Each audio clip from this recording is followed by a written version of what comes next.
चलो फर्स्ट से स्टार्ट करते हैं। सबसे पहला स्पेशल टाइप ऑफ बॉन्डिंग में जो सबसे पहला बॉन्डिंग है ना, उसका नाम है electron deficient bonding.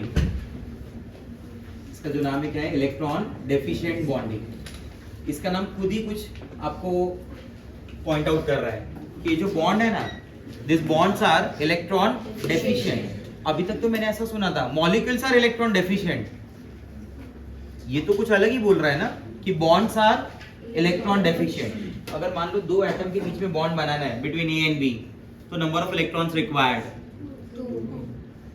1 from each side. What you से, यस और नो? तीन एटम के बीच में बॉन्ड बनाना है तो minimum number of electron required 4। Minimum बोला ना मैंने, तो 4 तो चाहिए ही चाहिए। जैसे ए बी, ये बी के साइड से एक, सी के साइड से एक, कितने हो गए टोटल इलेक्ट्रॉन? 4 बराबर। मतलब नॉर्मली अगर 3 सेंटर को कनेक्ट करना है तो we need how many electrons? 3 centre 4 electron. ऐसा बॉन्ड क्या हो गया? 3 सेंटर 4 इलेक्ट्रॉन। ये रेगुलर कंडीशन हो गई ना, नॉर्मल कंडीशन। अब डेफिशिएंट कंडीशन जो होती है वो होती है 3 सेंटर 2 इलेक्ट्रॉन्स। डेफिशिएंट वाली कंडीशन कौन सी है? 3 सेंटर 2 इलेक्ट्रॉन। मतलब जहां पे 3 एटम 3 सेंटर के बीच में 4 इलेक्ट्रॉन होने चाहिए थे, इतनी गरीबी आ गई कि 2 इलेक्ट्रॉन में तीनों को बॉन्ड बनाना पड़ रहा है। आया समझ में? तो ये नॉर्मल हो रहा है या कुछ अलग हो रहा है? ये हो रहा है कुछ अलग, इसलिए इसको अपन रीड करते हैं, इसको अपन समझते हैं इलेक्ट्रॉन डेफिशिएंट बॉन्डिंग के नाम से, और हेडिंग होती है स्पेशल टाइप ऑफ बॉन्डिंग। क्या हेडिंग है? Special type of bonding. जिसका सबसे बेस्ट एग्जांपल आपको समझा रहा हूं मैं, beryllium hydride. This is beryllium hydride found in solid state. Beryllium hydride in solid state. Normal beryllium hydride का बात करेंगे ना, गैसियस स्टेट वाला, तो लीनियर होता है। लीनियर मतलब समझा कैसा? This is beryllium BHH, where that hydrogen atom is sp hybridized, steric number is 2 + 0, angle is 180 degree, shape is linear, जो अपन ने पढ़ा है। ये बेरिलियम हाइड्राइड कौन सी फॉर्म है? सॉलिड। तो ये बेरिलियम हाइड्राइड में थोड़ा सा स्ट्रक्चर अलग है। This is beryllium HH, this is another beryllium HH। Clear हो रहा है? ठीक है। ये नॉर्मल बॉन्ड होता है ना, नॉर्मल जो बॉन्डिंग होती है ना उसको बोलते हैं 2 सेंटर 2 इलेक्ट्रॉन। ये बॉन्डिंग देखो ध्यान से, कितने एटम है? बोलो 2, तो सेंटर को बोलेंगे 2। नंबर ऑफ इलेक्ट्रॉन्स इन्वॉल्व्ड तो बोलेंगे 2। तो this type of bond are called 2 centre 2 electron. Overall क्या हुआ? ये number of centre 3, number of bond involve 4, 3 centre 4 electron. ये नॉर्मल टाइप होती है। मैं कुछ स्पेशल बनाने जा रहा हूं, ठीक है, जहां पे आप देखो कैसे। This is beryllium electron number 1, beryllium electron number 2। Beryllium possesses how many valence electron? 2, as it is a part of group number 2. Hydrogen possesses how many valence electron? 1. Here 1, here 1। और ये बेरिलियम के पास कितने हो गए electron? 2। Yes और no? एक और beryllium मान लो इधर, there is one more beryllium, ठीक है। मैं एक और बेरिलियम यहाँ पे अज्यूम कर रहा हूँ, this is another beryllium hydride. ऐसे कई सारे बेरिलियम आप अज्यूम कर सकते हैं, ठीक है। This is one from hydrogen, ठीक है। अब यहाँ पे बॉन्डिंग का टाइप समझना, कैसे बॉन्ड बनता है। ये नॉर्मली क्या होगा, ये बेरिलियम का बॉन्ड बन जाना चाहिए था first bond, second bond, beryllium hydride complete, बराबर। बट यहाँ थोड़ा अलग हो रहा है, इसके बॉन्डिंग की टाइप कुछ अलग तरीके से है। Check this. ये हाइड्रोजन के बीच में अगर ऐसा बॉन्ड नॉर्मल बॉन्ड बनता तो ये क्या होता? 2 सेंटर 2 इलेक्ट्रॉन ना। आप ऐसा अज्यूम करो कि यही 2 इलेक्ट्रॉन है, बट ये 3 जगह में आ रहे हैं, यहां से लेके यहां तक। समझ रहे हैं आपको? ये 2 इलेक्ट्रॉन ही है, बट वो यहां से लेके यहां तक जा रहे हैं। तो नंबर ऑफ सेंटर, कितने सेंटर को कवर कर रहे हैं? 3, बट इलेक्ट्रॉन कितने हैं? 2। सेम चीज अब ये ऊपर की तरफ अज्यूम करो, 1 2। अब मान लो ये दूसरा वाला इलेक्ट्रॉन यहां से लेके यहां तक जा रहा है, यहां तक। दिख रहा है स्ट्रक्चर? तो ऐसा लगेगा कि जो हाइड्रोजन है ना, hydrogen, that hydrogen acts as a bridge hydrogen, that hydrogen act as a which connects to beryllium atom, which connects to beryllium atom. ये यूज हो गया 2 इलेक्ट्रॉन यहां से यहां, ये 2 इलेक्ट्रॉन यहां से यहां यूज हो गया, ठीक है। ये एक इलेक्ट्रॉन, ये दूसरा इलेक्ट्रॉन, देखो मैं कहां से कहां तक यूज कर रहा हूं। इलेक्ट्रॉन नंबर 1 यूज होना चालू हो गया है, इलेक्ट्रॉन नंबर 2 यूज होना चालू हो गया, यहां तक आ गया। ये 2 इलेक्ट्रॉन मैं ऐसे यूज कर रहा हूं। Again the hydrogen atom act as a bridge hydrogen, आगे भी ऐसे ही कुछ चल रहा होगा, ठीक है, इधर भी कुछ ऐसा चल रहा होगा, समझ आ रहा है? तो ये कितने सेंटर कनेक्ट किए तुमने? 3, बट इलेक्ट्रॉन कितने हैं? इसको बोलते हैं 3 सेंटर 2 इलेक्ट्रॉन। क्या बोलते हैं? 3 सेंटर 2 इलेक्ट्रॉन। ये तुमने कितने कितने एटम कनेक्ट किए बोलो? 3। इलेक्ट्रॉन कितने हैं? तो इसको क्या बोलेंगे? 3 सेंटर 2 इलेक्ट्रॉन। तो जितना सेंटर में रिक्वायरमेंट है इलेक्ट्रॉन्स का वो भी फुलफिल नहीं हो पा रहा है। That's why these bonds are called electron deficient bond. These bonds are called electron deficient bond and they are represented by the dotted line. They are represented by the dotted line. अगर मैं ऐसे draw कर दूं तो इसका मतलब मैं ऐसे बोलना चाहता हूं कि this is 2 center 2 electron bond. 2 center 2 electron bond. इसलिए मैंने ऐसा ड्रॉ नहीं किया, मैंने डॉटेड बनाया कि there is movement of electron from this beryllium to this beryllium. कितने इलेक्ट्रॉन मूव कर रहे हैं? 2. कितने सेंटर को कवर कर रहे हैं? 3. सेंटर मतलब एटम। समझा मेरा बात? तो ऐसा स्ट्रक्चर मुझे कौन बताता है, कौन दिखाता है? Beryllium hydride. वो भी कौन सी स्टेट में? Solid state. One more example is there, B2H6 popular by the name of diborane, is popular by the name of diborane. Generally hydrides, जितने भी हाइड्राइड्स होते हैं, their name ends with ane, like alkane. Ammonia का ऐसे नाम होता है एजेन, फॉस्फेन का नाम होता है phosphine, water its IUPAC name is oxidane, एन आ रहा है ना लास्ट में। वैसे ही B2H6 का नाम क्या हो गया? Diborane. It means it is hydride of boron. Diborane is hydride of boron. Boron belongs to group number 13। How many valence electron? 3। मतलब एक बोरॉन के पास 3 वैलेंस इलेक्ट्रॉन है, ठीक है। ये स्ट्रक्चर को आप देखोगे समझ जाओगे।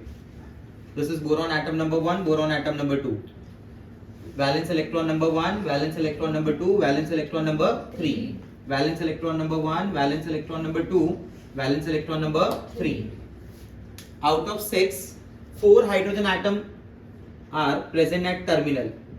ये जो 6 हाइड्रोजन है ना, उसमें से 4 हाइड्रोजन टर्मिनल पे, 2 ऑन ईच साइड, 2 इकड़े 2 तिकड़े, बराबर।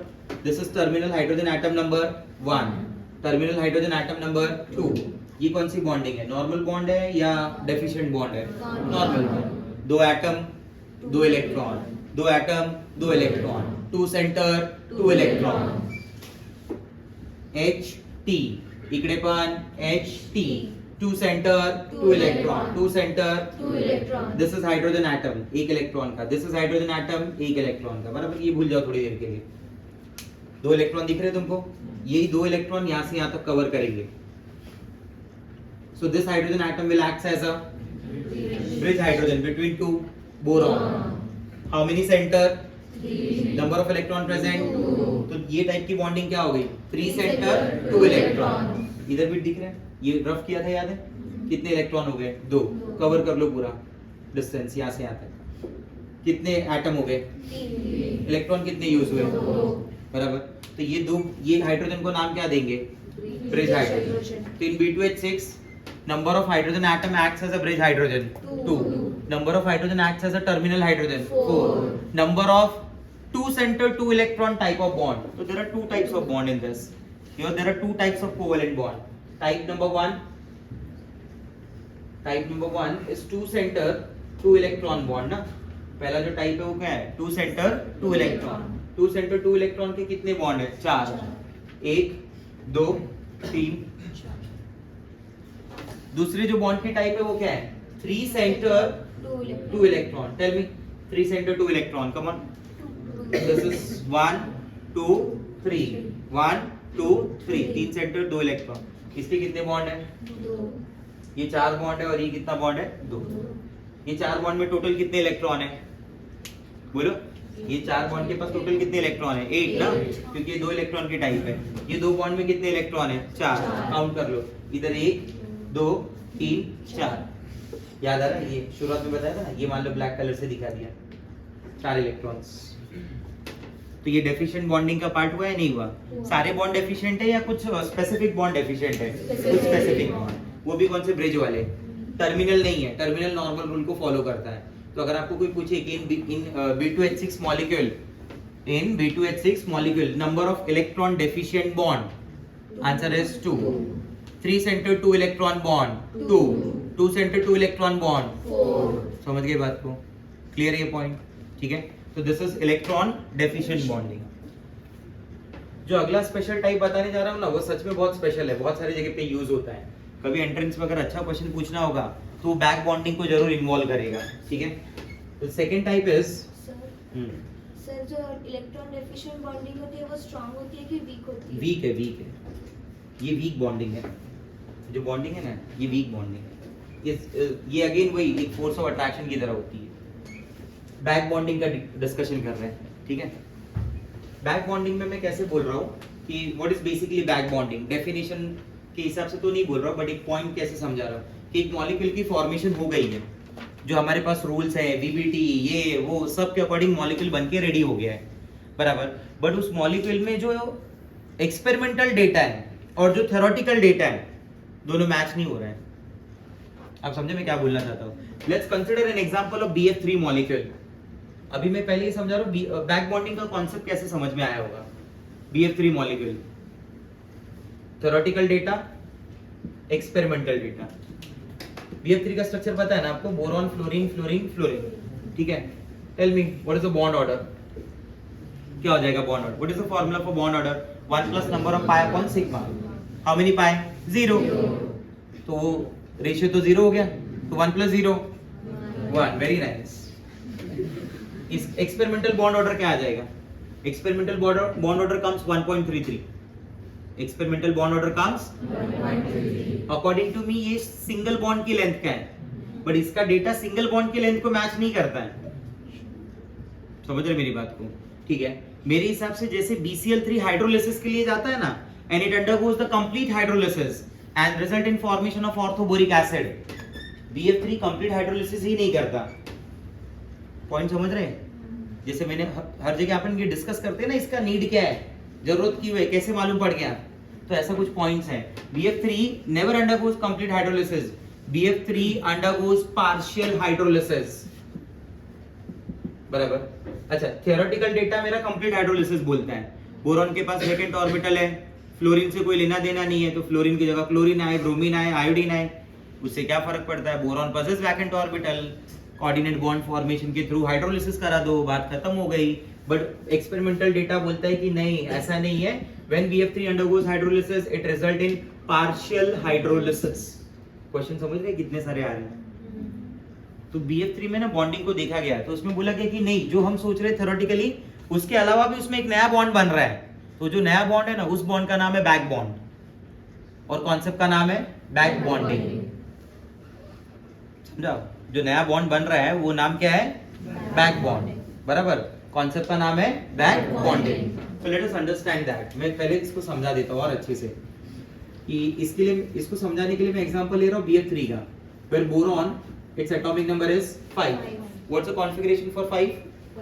Come on, 1s2, 2s2, 2p1. That is the configuration at which state? Ground state. Don't you think at excited state number 1 there's a transfer of 1 electron from 2s to 2p orbital? Yes. What do you guys say? Yes or no? Yes. This is 2s1, this is 2p2. Orbital representation is something like this. क्या बोलते हो? हाँ बोलते हो? ये 1 हो गया, ये 2p2 हो गया, ठीक है। Tell me the number of unpaired electron present. 3. So number of bond form 3. This is bond number 1 with fluorine. Okay. This is bond number 2 with fluorine. This is bond number 3 with fluorine. बन गया BF3? हाँ या ना?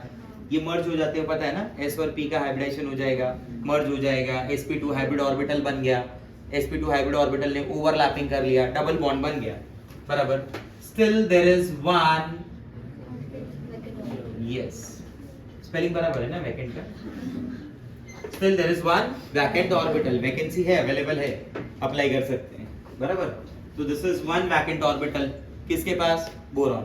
तो दिमाग में ये चीज आ जानी चाहिए कि whenever boron is trivalent, जब कभी भी मुझे बोरॉन ट्राइवेलेंट दिखेगा तो एक वैकेंट ऑर्बिटल अवेलेबल होता है। क्लियर है? फ्लोरीन के पास, फ्लोरीन के बारे में तो आप जानते ही है कि fluorine it's outer configuration is 1s2, whose atomic number is 9 and its configuration is 1s2, 2s2, 2p5. What do you guys say? Yes or no? Yes. This is 1s2, 2s2, 2p5. ठीक है? उसमें भी ये वाला bond तो बन ही गया ना बोरॉन के साथ। क्या बोलते हो? हाँ या ना? मतलब सबके सब फुल्ली फिल्ड है। और ये तीन तो क्या काम करते हैं? They acts as a lone pair, they acts as a lone pair. ठीक है, समझ लेते हैं स्ट्रक्चर को। This is boron, fluorine atom 1, fluorine atom 2, fluorine atom 3, बराबर। 120 डिग्री का एंगल बोलते हैं अपन, sp2 बोलते हैं, प्लेनार बोलते हैं, यस और नो? ठीक है, डोंट यू थिंक ये बोरॉन की वैकेंट ऑर्बिटल हो गई, ये वाली वैकेंट ऑर्बिटल है? अरे बोलो हाँ या ना? और फ्लोरीन के पास तो सारी के सारी ऑर्बिटल क्या है? फुल्ली फिल्ड है। ये वाली ऑर्बिटल किधर है? ये वाली ऑर्बिटल, अरे उसी का तो बॉन्ड है, नहीं समझा? हाँ या ना? ये किधर है? उस पास लोन पेयर है ना, वो दिखा देता हूँ। लो, this is p orbital of fluorine, lone pair है उसके पास, हाँ या ना? बोरॉन डेफिशिएंट है ना, इलेक्ट्रॉन डेफिशिएंट, वैकेंट ऑर्बिटल है, बराबर। तो अब ऐसी सिचुएशन में फ्लोरीन क्या करता है? उसको अपना पेयर ऑफ इलेक्ट्रॉन ट्रांसफर करता है। कुछ समझ रहे हैं? ये अपना पेयर ऑफ इलेक्ट्रॉन इसको क्या कर रहा है? ट्रांसफर। और पेयर ऑफ इलेक्ट्रॉन ट्रांसफर करेगा तो this type of bonding result in formation of dash bond, pi bond. ये बैक बॉन्डिंग जो बन रही है वो पाई बॉन्ड की बन रही है, बराबर। और pi bond is form half above the internuclear axis and half below the internuclear axis। Pi bond की जो फॉर्मेशन होती है वो आधा ऊपर बनता है और आधा नीचे बनता है, बराबर। Half form above the internuclear axis and half form below the internuclear axis। तो ये बन गया उसके साथ पाई बॉन्ड। मतलब आप ऐसा बोलना चाहते हो कि इन तीन बॉन्ड के साथ एक पाई बॉन्ड भी अवेलेबल है? Answer is yes. तो इसकी वजह से बोरॉन डेफिशिएंसी कम हो गई ना, क्योंकि उसे इलेक्ट्रॉन पेयर मिल गया। नहीं समझा? इस स्ट्रक्चर को मैं ऐसे लिखा हूं, ऐसे डायग्राम को बोलते हैं ना orbital diagram. This is orbital diagram representation. What it is? Orbital diagram representation. ये ऑर्बिटल डायग्राम की फॉर्म में रिप्रेजेंटेशन है। ऑर्बिटल में समझ में आता है कि कैसे है। अब ये दोनों बोरॉन की ऑर्बिटल और सामने जो फ्लोरीन की ऑर्बिटल है, दोनों के पास जो इलेक्ट्रॉन्स हैं वो 2p के ही है। देखो ये भी 2p का है, ये भी 2p का है, मतलब there is no difference of size also, हाँ या ना? ये सब भी मैटर करता है व्हाइल ट्रांसफरिंग द इलेक्ट्रॉन। समझा नहीं समझा मेरा बात? तो मैं इसको नॉर्मल फॉर्म में स्ट्रक्चर को बना के दिखाता हूँ। तो मैं बोलूंगा fluorine atom 1, fluorine atom 2, fluorine atom 3। ये बन जाएगा डबल बॉन्ड, फ्लोरीन पे नेगेटिव, फ्लोरीन पे पॉजिटिव, बोरॉन पे नेगेटिव, बराबर। तो मैं इसको ऐसे भी बोल सकता हूँ कि ये बॉन्ड ऐसे भी तो दिख सकता है। क्या बोलते हो, हाँ या ना? फ्लोरीन बोरॉन पे नेगेटिव, सॉरी, और फ्लोरीन पे पॉजिटिव। अच्छा, तो ये ऐसे भी दिख सकता है। What do you guys say? Yes or no? Yes. Say something. ये इकडे नेगेटिव आणि इकडे positive. RS1, RS2, RS3. Let's find out the bond order. Bond order के लिए क्या है? 1 plus number of pi upon sigma. How many pi? 1. How many sigma? 3. So that comes 1.33. तो इस तरीके से 1.33 का एक्सप्रेशन बैक बॉन्डिंग देता है। समझ में आया बात? दूसरा मैंने क्या बोला था कि बॉन्ड लेंथ क्या हो गया? शॉर्टर हो गया थोड़ा, सिंगल के जैसा नहीं है। Reason, now that bond is 1.33 पे बॉन्ड का बॉन्ड ऑर्डर क्या होता है, मतलब टाइप क्या होती है? This is an example of partial double bond. Single bond नहीं है ये, तो क्या है? Partial double bond. And single bond का bond length is greater than partial double bond ना, तो इसलिए सिंगल बॉन्ड के बराबर नहीं है वो। एक्सपेरिमेंटल डेटा का डिफरेंस है, आया समझ में? ठीक है। And compare to single bond, अगर किसी का बॉन्ड ऑर्डर ज्यादा है तो उसका बॉन्ड स्ट्रेंथ भी तो ज्यादा है, तो उसके बॉन्ड को ब्रेक करना इजी है डिफिकल्ट है? डिफिकल्ट है। इसलिए BCl3, BBr3, Bi3 में जो बॉन्ड है उनके कंपेयर में BF3 का बॉन्ड उतना इजीली ब्रेक नहीं होता। It requires more energy, that is the reason BF3 it undergoes partial hydrolysis, whereas BCl3, Bi3, BBr3 can undergo complete hydrolysis। क्योंकि बॉन्ड ऑर्डर ज्यादा है तो बॉन्ड स्ट्रेंथ बढ़ गई, बॉन्ड लेंथ कम हो गई ना। दोनों फैक्टर एक ही चीज को बता रहे हैं कि बॉन्ड तोड़ना डिफिकल्ट हो गया। नहीं समझा मेरा बात? अरे हाँ है ना? क्लियर हो रहा है ये क्या बोलना चाहता हूँ मैं? ये पॉइंट समझ में आया? तो इसको बोलते हैं बैक बॉन्डिंग। तो मेरे दिमाग में एक बातें तो क्लियर हो गई कि बैक बॉन्डिंग के लिए ये बैक बॉन्डिंग कहाँ से कहाँ हो रही है? ये बैक बॉन्डिंग है from side atom to central atom. This back bonding is from side atom to central atom. You consider this as a side atom and this as a central atom. Side atom अपना pair दे रहा है, electron pair which can be in the form of lone pair or in the form of pi electrons. तो ये lone pair की form में अपना bond electron जो है सामने वाले central atom को दे रहा है। समझा मेरा बात? क्लियर हुआ ये पॉइंट? ठीक है। अगर मैं इसमें थोड़ा और कंपैरिजन करूं बैक बॉन्डिंग की स्ट्रेंथ पे, ठीक है, strength of back bonding, strength of back bonding, it affects many bond parameters. It can affect bond angle, it can affect bond order, it can affect bond strength, it can affect bond length, even hybridization also, and in some cases Lewis acid Lewis base character also. ये कुछ cases में Lewis acid Lewis base character को भी affect करता है, ठीक है।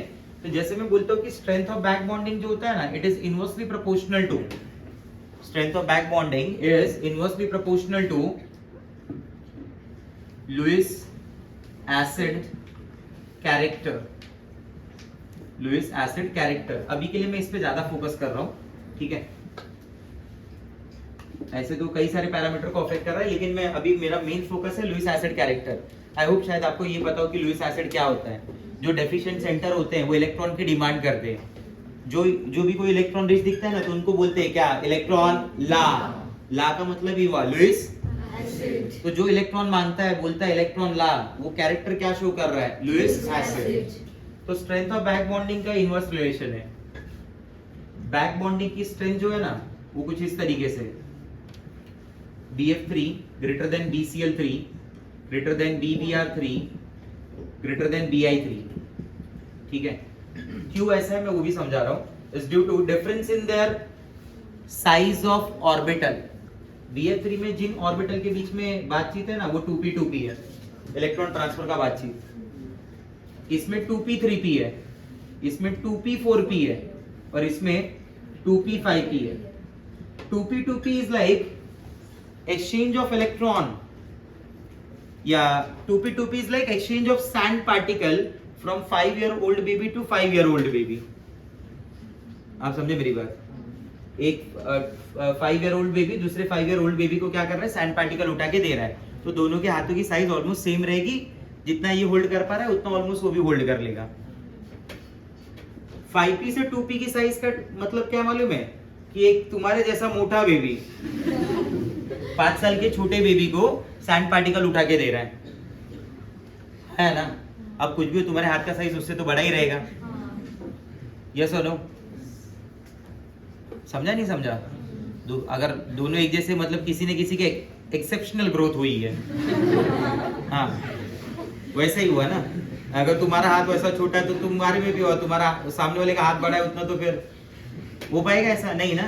तो ये मानेंगे मेरी बात कि सैंड पार्टिकल वो ज्यादा उठाएगा 5p ऑर्बिटल, और 2p ऑर्बिटल बहुत कम होल्ड कर पाएगा ना। तो ट्रांसफर हुआ या नहीं हुआ? हुआ। बैक बॉन्डिंग हुआ या नहीं हुआ? हुआ। बट अच्छा नहीं हुआ। हाँ, मैंने ये नहीं बोला कि there is no back bonding, मैं आगे वो भी बोलूंगा कहीं ना कहीं पे। मैंने बोला बैक बॉन्डिंग तो है, बट बैक बॉन्डिंग का स्ट्रेंथ कम है। आप समझ रहे मेरी बातों को? बैक बॉन्डिंग की जो स्ट्रेंथ है ना, वो स्ट्रेंथ इज लेस। आया समझ में? तो मुझे बोलो कि किसके बोरॉन को इलेक्ट्रॉन की जरूरत ही नहीं पड़ेगी, किसको बहुत ज्यादा अच्छा खासा इलेक्ट्रॉन मिल रहा है? बोरॉन अटैच विद फ्लोरीन और boron attach with iodine, fluorine. इसको तो बोल रहे कि सब इलेक्ट्रॉन मिल रहा है, इसको नहीं मिल रहा है ना। तो ज्यादा डिमांड कौन करेगा, डेफिशिएंट कौन फील करेगा? हाँ, तो दिस बोरॉन Bi3 का boron demands for more and more electron. तो वो क्या बनेगा, लुईस एसिड। तो Bi3 के पास कैरेक्टर ज्यादा हो गया। आया समझ में? तो ये स्ट्रेंथ का ऑर्डर हो गया। तो लुईस एसिड का ऑर्डर क्या हुआ, बोलो? BF3 इज लेस, BCl3 उससे ज्यादा, BBr3 उससे भी ज्यादा, and finally the last is Bi3। समझा मेरा बात? ठीक है। Let us understand conditions for back bonding. What are the conditions for back bonding? Condition number one, central atom must have vacant orbital. Central atom must have vacant orbital. At least one atom,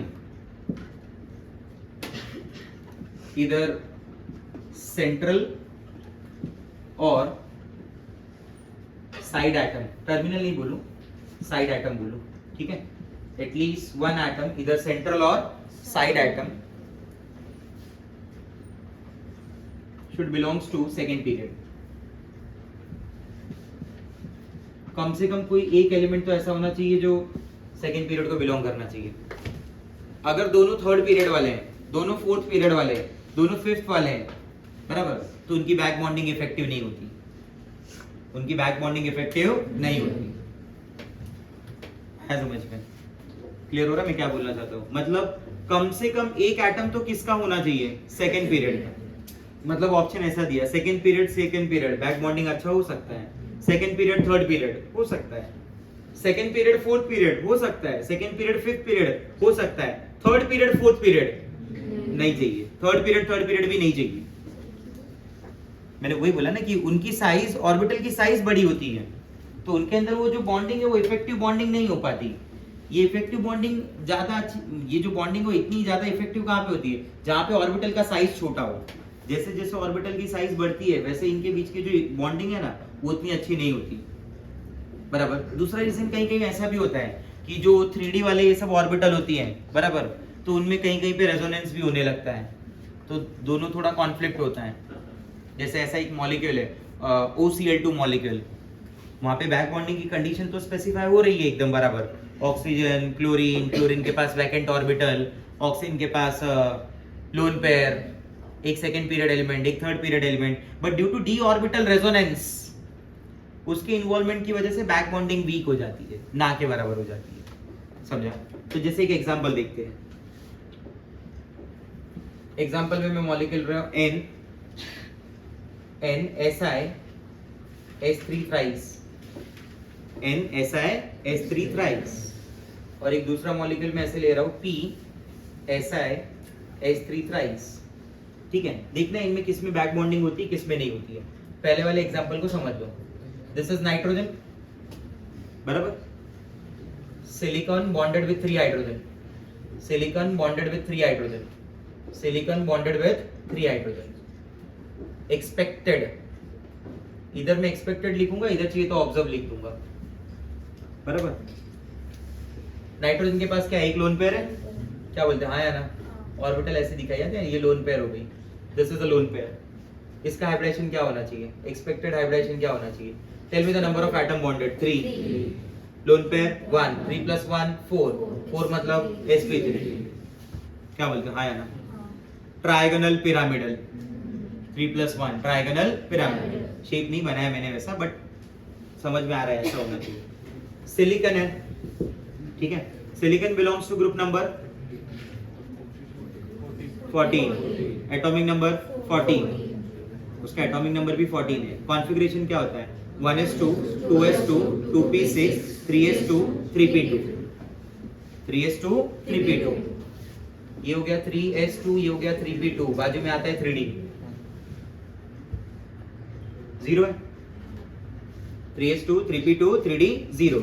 This is 3s2, this is 3p2. Okay, there is a transfer of one electron from 3s to 3p. Agree? Yes. ये चार के चारों bond बन चुके हैं. One with hydrogen, another with hydrogen, another with hydrogen, and the last one with nitrogen. 3d तो खाली है ना, लेकिन there is absence of electron in 3d ना. वैकेंट ऑर्बिटल है या नहीं है? तो मैं क्या सिलिकॉन में ऐसा बता सकता हूँ कि there is vacant orbital? कौन सा वाला वैकेंट ऑर्बिटल है? p है या d है? d तो फुल जैसा दिखता है ना अपना, तो ये d बन गया. कंडीशन देखो, ये वैकेंट ऑर्बिटल है, ये एलिमेंट 3d का है, मतलब थर्ड पीरियड का है. ये भरा हुआ ऑर्बिटल है, हाँ या ना? इसके पास क्या है? Lone pair.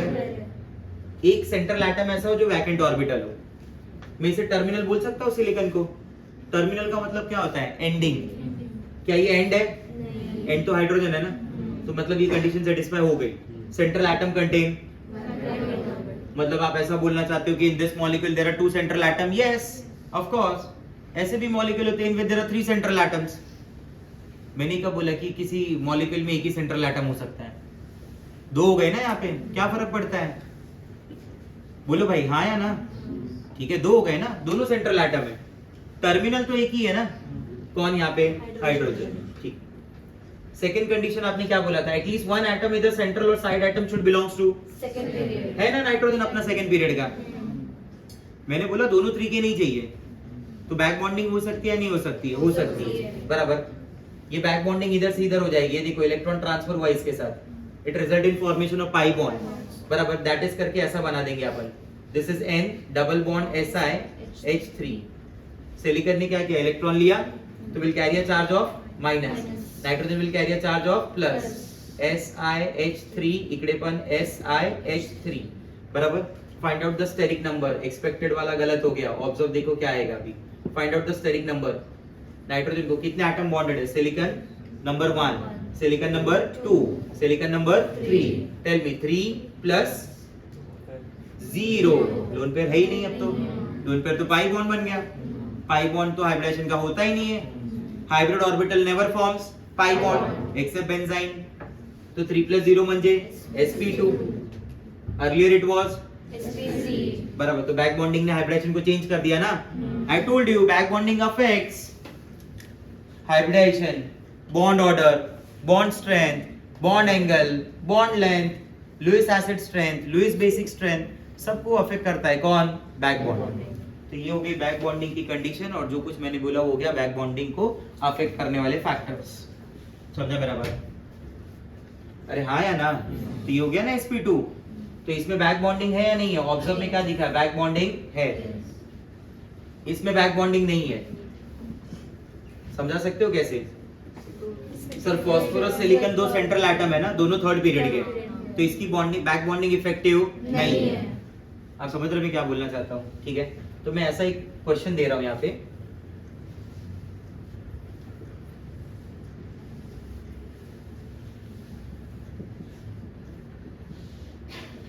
कि क्वेश्चन है आपको आइडेंटिफाई करना है किसके किसके अंदर बैक बॉन्डिंग है, किसके अंदर बैक बॉन्डिंग नहीं है, ठीक है.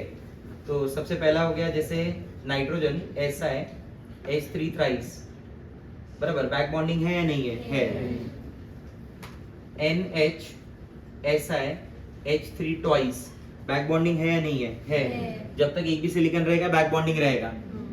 इसके और इसके बैक बॉन्डिंग में क्या फर्क लगता है सर, इसका जो बैक बॉन्डिंग होगा ना वो स्ट्रॉन्ग होगा, इसका बैक बॉन्डिंग नहीं उतना स्ट्रॉन्ग नहीं होगा. क्यों, यहाँ पे एक H आ गया, तो ये जो डबल बॉन्ड घूम रहा था ना वो अब इधर नहीं आएगा, वो सिर्फ इधर और इधर शेयर होगा ना रेजोनेंस के थ्रू, मतलब बॉन्ड जैसा उधर बनाया था BF3 में, तो ये चला गया. इसकी बॉन्ड ऑर्डर निकाल के बताओ ना, छोड़ो, लो बॉन्ड ऑर्डर निकाल के बताओ क्या आएगा. 1 plus pi upon sigma, how many pi, 1, how many sigma, तीनों क्यों काउंट किया, क्योंकि यहाँ भी बन सकता है, यहाँ भी बन सकता है, यहाँ भी बन सकता है, तो it is 1 plus 1/3 that is 1.33. अब मान लो इधर एक H है डायरेक्ट, तो H मैंने क्या बताया था, बॉन्ड ऑर्डर में टर्मिनल एटम का अगर H हो, F हो, तो उसको काउंट नहीं करते. तो इधर H आ गया ना, तो ये हट गया, क्या हो गया अभी बॉन्ड ऑर्डर बताओ. 1 plus how many pi, 1, how many sigma, 2, 1 plus 1/2 1.5, bond order बढ़ गया, तो उसका बॉन्ड स्ट्रेंथ बढ़ गया, उसका बॉन्ड लेंथ कम हो गया, उसका ये जो SNSI एंगल है वो बढ़ गया. नहीं समझा, फर्क समझा. क्वेश्चन बहुत अच्छा बनाना होगा तो ऐसा क्वेश्चन बनाएगा, बहुत अच्छा क्वेश्चन बनाना है. तो इसमें क्या बोलते हो, NH2 SiH3 बैक बॉन्डिंग है, बोलो है ना, क्यों नहीं है. NH3 बैक बॉन्डिंग है, नहीं है. हाइड्रोजन बेचारा कहां से इलेक्ट्रॉन लेगा, वो तो हाइड्रोजन इलेक्ट्रॉन ना दे सकता है ना ले सकता है, बात ही खत्म हो गई ना. क्लियर हुआ मेरा पॉइंट. इसमें क्या बोलते हो, फॉस्फोरस SiH3 थ्राइस क्या बोल रहे हैं, नहीं है. समझा मेरा बात. इसका क्या बोलते हो, O SiH3 ट्वाइस हो सकता है. बोला ऑप्शन के पास वैकेंट तो नहीं है बट लोन पेयर है, और सिलिकॉन वैकेंट रख रहा है ना, 1 बिलोंग्स टू सेकंड पीरियड है ना, तो क्यों नहीं दे सकता. नहीं समझा मेरा बात. क्लियर हो रहा मैं क्या बोलना चाहता हूँ. NCH3 3 टाइम्स है, बैक बॉन्डिंग है, लग रहा है. सेकंड पीरियड दोनों है, देखो है बैक बॉन्डिंग. क्यों नहीं है ओमकार बताओ. हाँ वेरी नाइस, वैकेंट नहीं है. सेकंड पीरियड का एलिमेंट वाली थोड़ी मतलब है, पहली कंडीशन नहीं है उसकी वैकेंट की. नाइट्रोजन भरा हुआ है, ये वो दिख रहा होगा कहीं पे, ये नाइट्रोजन इधर देखो, हाँ या ना. 3 तो बॉन्ड हो गए उसके, 3 कार्बन से, और एक लोन पेयर भरा हुआ है, और कार्बन 4 बॉन्ड बनाता है तो चारों यूज होते हैं, तो भी भरा हुआ है, तो there is no back bonding, there is no back bonding. BF3 NH3 back bonding है या नहीं है? है ना? क्यों नहीं है? समझ रहा मेरा बात? NH3 bonded with BF3 back bonding है? नहीं है। नहीं है। नाइट्रोजन की जो लोन पेयर है वो ऑलरेडी कोऑर्डिनेट बॉन्ड की फॉर्म में यूज हो गई। आपको याद है ये वाला एग्जांपल? अमोनिया होता है, नाइट्रोजन का लोन पेयर है, इधर BF3 है, there is a transfer of electron from lone pair to boron to result in formation of coordinate bond, sigma coordinate bond. तो इसमें बैक बॉन्डिंग नहीं है। NH2 BF2 क्या लगता है इसमें बैक बॉन्डिंग है? This is N, this is H, this is H, this is boron, this is fluorine, this is fluorine. बोला पॉसिबिलिटी तो है, nitrogen possess lone pair, boron possess vacant orbital, back bonding बन सकता है, boron fluorine का back bonding बन सकता है। हाँ या ना? हाँ। समझा मेरा बात? अरे हाँ या ना? अमोनिया में बैक बॉन्डिंग है? नहीं है। बराबर। BOH थ्राइस नहीं, ये नहीं, BF4 माइनस, इसमें भी बैक बॉन्डिंग नहीं होगा क्योंकि अब तो 4 फ्लोरीन बन ही गए ना, 4 बॉन्ड बन गया बोरॉन का, तो जो चौथा वैकेंट ऑर्बिटल था वो भर गया ना। This is the structure of BF4 minus, चौथा वाला ऑर्बिटल भर गया ना, तो उसके अंदर बैक बॉन्डिंग नहीं है। आप समझे मैं क्या बताना चाहता हूँ? BF3 के अंदर लुईस एसिड कैरेक्टर है, BF4 माइनस के अंदर लुईस एसिड कैरेक्टर नहीं है। BH3 के अंदर बैक बॉन्डिंग है क्या? BH3 के अंदर नहीं है। तो कौन ज्यादा लुईस एसिड का स्ट्रेंथ रखेगा? किसका लुईस एसिड कैरेक्टर ज्यादा होगा, BF3 और BH3? BF3। क्यों सर? BF3 या BH3 सोच के बोलो, हाइड्रोजन वाला या फ्लोरीन वाला? BF3 में ना बैक बॉन्डिंग है, फ्लोरीन उसको इलेक्ट्रॉन दे रहा है, उसको इलेक्ट्रॉन लेने की जरूरत नहीं है। लेकिन BH3 में क्या है? कुछ नहीं मिल रहा है ना, हाइड्रोजन क्या इलेक्ट्रॉन देगा इसको? तो बोरॉन का सेंटर क्या है? डेफिशिएंट। जब बोरॉन का सेंटर डेफिशिएंट होगा तो बोरॉन डिमांड करेगा, तो कहाँ डिमांड कर रहा है? BF3 में या BH3 में? BH3 में। बराबर। तो क्या मैं ऐसा बोल सकता हूँ कि अगर मैं लुईस एसिड पूछूं तो लुईस एसिड BH3 में ज्यादा है कंपेयर टू BF3? समझा मेरा बात? क्लियर हो रहा है मेरा पॉइंट? क्या बोलना चाहता हूँ मैं?